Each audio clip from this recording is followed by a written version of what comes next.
last time we talked, there was no war in the Middle East. Right now, there is a war going on, and we have some sort of ceasefire, but the war is going on. And I think it's good to just step back and look at what has happened so far. We had the 12-day war, and then this year on February 28th, we had the second round of the war. And here is what J.D. Vance said before the war, the first round of the war happening in June 2025. And the way that he was selling, he was buying the people in the United States into this war. Here is what he said. With Americans who are exhausted after 25 years of foreign entanglements in the Middle East. I understand the concern, but the difference is that back then we had dumb presidents, and now we have a president who actually knows how to accomplish America's national security objectives. So this is not going to be some long drawn out thing. We've got in, we've done the job of setting their nuclear program back. We're going to now work to permanently dismantle that nuclear program over the coming years. And that is what the president has set out to do. Simple principle. Iran can't have a nuclear weapon. That has animated American policy over the past 130 days. It's going to continue to be a driving force of our policy in the Middle East for the next 3.5 years. Getting back to today, yesterday we've learned that because of the consequences of the war, and it seems that there is some sort of discussions happening within the military. That's why we had the Secretary of Navy being fired by Pete Hegseth. What is your understanding of the current situation that Donald Trump, I think he has trapped himself in the Middle East somehow? Your understanding of that? Yeah, you're absolutely right. Just as Dr. Robert Pape has stated, the Iran war is an escalation trap that was set by Israeli Prime Minister Benjamin Netanyahu, essentially to force Trump and the United States to fight Israel's war against Iran. To the detriment of U.S. national security, to the detriment of our economic security. This blockade, the war is not over yet. The blockade is continuing with no end in sight, and it's going to cause both a U.S. and a global recession. Unfortunately, that's going to affect most of the countries in the world very negatively. It's going to cause shortages. Obviously, gas prices are going up. Jet fuel is in very short supply, particularly in Europe, as well as East Asia, South Korea, and Japan, and other countries like that. So it's caused a lot of disruption. President Trump, he had a plan. He had a national security strategy, which was to pull us out of Europe and the Middle East, focus on the Western Hemisphere, providing security to our Western Hemispheric allies, as well as consolidating U.S. dominance in the North America region, perhaps with greater number of U.S. military forces in Greenland, trying to pressure communist regimes in Cuba and Venezuela, which are as yet largely untouched. And of course, prioritizing, trade in the U.S. economy. And this war has caused all of his, his great national security strategy and his America First trade policy to really go down the drain. All the economic progress that he was able to make in his first, 15, 16 months, I guess 13 months in office have been reversed and are much worse now. Gas prices are up, I think, 33 to 40%. That can get a lot worse because it's going to take, it would take 6 months just to clear the mines out of the Strait of Hormuz. Obviously, there's no military solution to the U.S. regaining control. We never had control of the Strait of Hormuz, but at least we had, the U.S. was kind of able to assure that it remained a free transit international waterway, and that is no longer going to be the case because Iran has renamed it the Strait of Persia. It's now, it's effectively under IRGC control, under naval control, and there's nothing we can do about it, short of some kind of making some grand concessions to Iran in a peace deal that they think are sufficient to allow free passage. David, what is the off-ramp? You mentioned the situation that Donald Trump is in right now. And many people are arguing the simple solution for that is just leaving the region, leaving just Iraq, Afghanistan, just leave the region, and the countries who are using the Strait of Hormuz, they're going to come and talk with Iranians, and they're going to find their solution, their sort of. But Donald Trump somehow, as you remember when this war started, it was all about regime change. It wasn't just because of Donald Trump himself reached that conclusion, because of Benjamin Netanyahu, as New York Times reported, he provided information to Donald Trump and his administration that it needs just to go there, attack the regime, just killing the supreme leader together with the commander, and the regime gonna collapse and the people gonna come out and all of that. Coming back to this day, today, Donald Trump is posting something like this, that the leadership, there is a fracture in the leadership in Iran. Some people want to talk with us, make a deal. The other one, they don't want to make a deal. Let's go and kill the bad guys in Iran. You don't see this sort of conspiracy theories and this sort of delusional thinking. Is it going to help the United States? Is it going to help Donald Trump and his administration?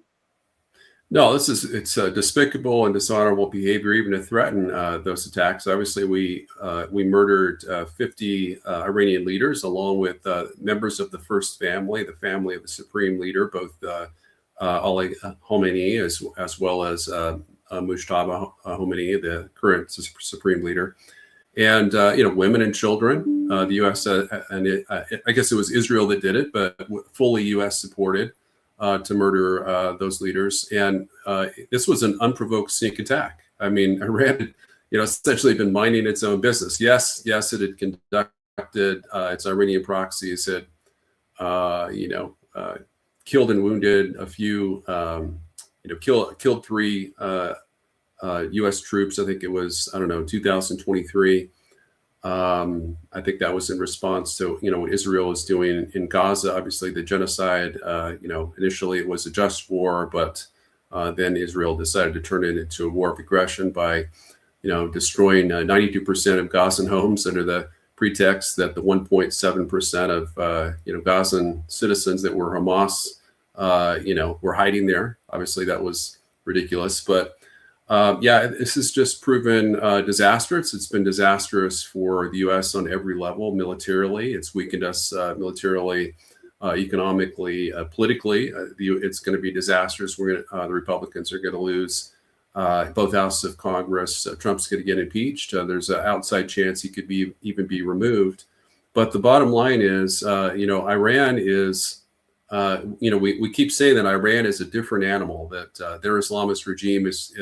They're terrorists. They can't be reasoned with. They only understand the use of force. In fact, the truth is the opposite. The U.S. and Israel, not that we're terrorist regimes, but we use state terrorism against other countries, killing their leadership for no reason, with no provocation, was an act of state-sponsored terror.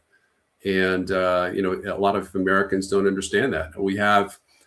This idea, I think, in the United States, that the lives of Muslim civilians, or certainly, Islamic leaders, have no value. So, we're indoctrinated as American citizens by our government and our, education system to cheerlead that. And I just think it's despicable. I've abandoned my support for President Trump. I've supported him for almost a decade. And since he started this war, I no longer support him. It's just, it's really a sad time to be an American, to be honest. Yeah. You look at the Middle East today. What would you bring? What is the difference, when it comes to the Persian Gulf today? You mentioned the Strait of Hormuz. How do you draw the differences before this war started and right now, the situation that we're in, considering Persian Gulf and GCC countries, Iran, and the region? Well, the U.S. have been viewed as a source of stability and security for the Gulf nations, UAE, Oman, Kuwait, Qatar, Bahrain, and other countries. And it no longer is, because they found out the hard way that we started this unprovoked war of aggression against Iran, and they retaliated by attacking our bases. And they didn't just attack our bases; they also attacked some government and energy targets within those countries to essentially teach them a lesson that the U.S. is not the regional hegemon of the Persian Gulf, but the Islamic Republic of Iran is. And so, and the U.S. reacted not by increasing our missile defense and troop levels in those countries, but by I believe moving a lot of our missile defenses and troops to Israel, or pulling out our troops to prove that our security umbrella was fictitious from the beginning, or at least has become such. And so I think that has shown the world, but certainly our allies in the region, that the U.S. can't be trusted to defend them and provide security. And they're wanting this war to, I think with the exception of maybe some Saudi leaders, maybe UAE, they want this war to end as soon as possible. And then they're, like, as you said, they're going to make a deal with Iranian leaders to ensure, to collaborate, to ensure that, assure Iran that they're not enemies. They're not going to side with the U.S. militarily. Obviously, there's not a single country in the world that's come to the U.S. assistance, aside from Israel, of course, that started this war. All of our NATO allies, they didn't send so much as a minesweeper or a military advisor, showing that the NATO alliance doesn't apply outside of the North Atlantic region, which of course it doesn't. But, Trump has responded by threatening to leave NATO, which I think would be an awesome development. If there's anything good that could come out of this horrible war, I think the U.S. leaving NATO would be a really great deal. Obviously, we could pull out of the war in Ukraine. That war could end very quickly. And then the U.S. could go back to being a hemispheric superpower, as I've been advocating for the past 23 years. I remember you said that, before the election, Vivek Ramaswamy, then you joined Donald Trump, and you mentioned that various times on this podcast. But David, we had John Kerry talking about what has happened with the case of Netanyahu. He literally said each and every administration had this proposal from Benjamin Netanyahu. He wanted this war for such a long time. How do you see just the only guy who decided to go to war is Donald Trump? Why is that? What was the problem? And how did he convince Donald Trump and his administration to go to this war?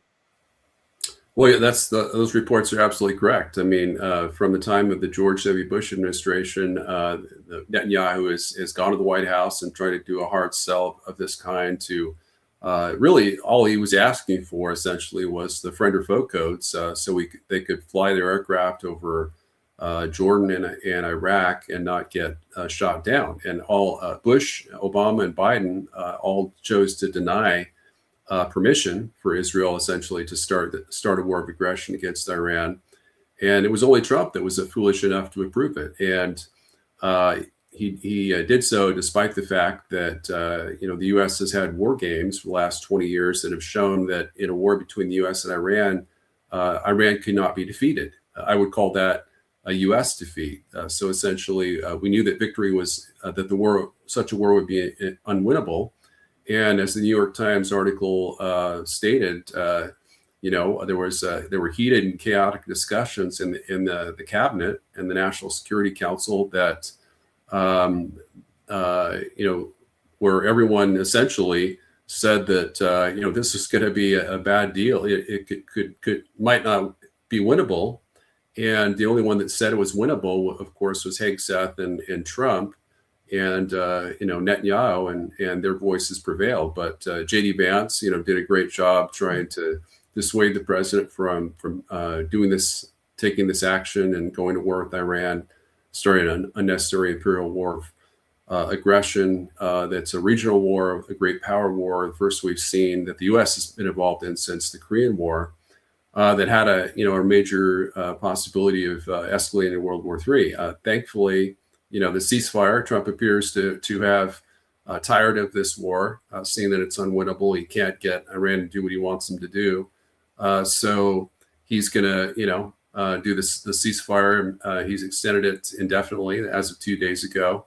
Of course, he could change on a dime, and it was famous for that. But based on other articles, there was a Wall Street Journal article that came out that says he's he acted fearfully. As soon as we had an airman that was shot down, a Air Force colonel that was in the weapons officer in the F-15E that was shot down by Iranian air defenses. He was, he said we need to get him back, because I'm worried that this could sink my poll numbers. Well, his poll numbers are already in the tank, but I think he's learned his lesson that, he shouldn't do a ground invasion of Iran because it would be disastrous for us.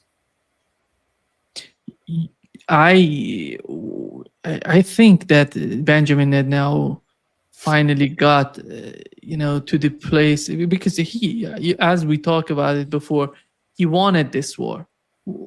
In your assessment, what was the outcome of this war so far for Israel? Israel is different. They think differently. They don't see the way, even with the war happening in Iran, I would argue the agenda on the part of Israelis was totally different from what was in the mind of the Trump administration. But what is, considering their agenda, their sort of understanding of the war against Iran, what have they achieved so far? Well, for Netanyahu, you're right. Their interests are very different from those of the United States. They don't care if the Strait of Hormuz is closed. They don't get much, if any, oil out of the Strait of the Persian Gulf. So Netanyahu's objective has been very clear. Over the past 20 years, maybe 25 years, his agenda has been Israeli hegemony over the entire Middle East, with the exception of Pakistan, essentially. So Iran was really, after he took out, he succeeded in getting the U.S. to help him overthrow the Assad regime in Syria, which I would argue was much more favorable than the former Al-Qaeda-led regime we have today in Syria. Then degraded actually Hamas wasn't degraded too much. They actually gained a lot more militiamen since Israel started that war. It was a major defeat for Israel. It pretty much one-to-one casualties. Hamas went from, I think, 25,000 or 32,000 to 40,000. So they've actually been strengthened by that war. But Hezbollah has been partially degraded. So there's been limited successes in Lebanon. Of course, that war was raging until like a week ago, and it could restart at any moment. But I do think that Iran, or rather Israel, calculates that the Iran war has been able, U.S. intelligence reports that 50% of Iran's missile launchers have been taken out, 1/3 of its air force, and 40% of its navy. Specifically, I think the IRGC Navy has been destroyed or disabled. So there has been some success militarily. Certainly, the Iranian economy has been massively damaged. Their financial system, that the worth of their currency has gone down a lot. I think that could recover, within not too much time after war ended and a blockade ended. But there has been substantial, weakening from that end. But in terms of the strategic level, Iran has been greatly strengthened because they're now the regional hegemon of the Gulf, and people have to recognize that. The U.S. has to recognize that. Essentially, the U.S. Navy has proven powerless to dispute Iranian control of the Strait of Hormuz. So that is kind of a revolution in regional power dynamics. You mentioned the domestic, and we know that the Trump administration came a long, long way when it comes to the war with Iran. We had Charlie Kirk before the war, the first round of war happening. He did everything. We remember what he was trying to do. He said, no, this war is going to be devastating. We don't need this war. The United States doesn't need this war. And we know what has happened to Charlie Kirk. Then we had Tucker Carlson, Candace Owens, all the people, Megyn Kelly, the people who were supporting unconditionally Donald Trump. They didn't receive anything from Donald Trump, I would say. They did everything to help him to get elected. But finally, who's the best friend of the president of the United States is Lindsey Graham. It's just unbelievable. It doesn't matter you have Joe Biden in office or Donald Trump. The best friend continues to be Lindsey Graham. What is that? How is that going to influence the Republican Party and the future of the party, considering the way that Donald Trump has somehow destroyed his bases? Yeah, great question. So, Trump's election-winning MAGA coalition was wide-ranging and included, working class, educated, white people, even blacks and Hispanics, and pretty much independents and everyone who youth. He almost won youth, the young adults during the November election, 2024 election, and that coalition is pretty much gone. And he's, as Pierce Morgan has stated, he's absolutely seems to be going after everyone. He's going after Christians, he's going after Catholics, he's insulted the Pope, he pretends he's Jesus. He wants us to worship him as some kind of minor deity. I mean, he's just gone completely nuts. And then he's threatening nuclear genocide against 92 million Iranian civilians, and claiming that he has Iran's best, the people's best interests at heart. I mean, it's ludicrous. And this is not the leader we elected. We elected a leader who gave his inaugural address and said he was going to be a transformational peace president that ended America's forever wars and didn't start any new ones and saved us from World War III. And, with the exception of World War III, he's pretty much gone, 180 degrees in the opposite direction. So I think this is going to severely imperil the Republican Party's electoral prospects for not just the next two elections, but maybe the next 3 to 4. We could lose power for a generation. I'm a lifelong Republican. Again, I've been a Trump supporter for many years. He totally lost me on this one. He can get me back, if he makes peace with Iran, drops the blockade, signs a deal acceptable to Iran, pulls U.S. troops out of the Middle East, cuts off security assistance to Israel, ends the war in Ukraine.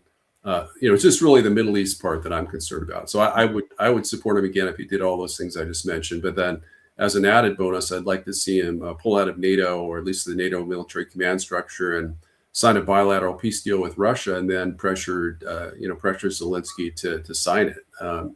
But that's a long road. I don't think he's going to do it. He's surrounded himself by neocons. He's reportedly planning on forcing Tulsi Gabbard out as Director of National Intelligence by by November.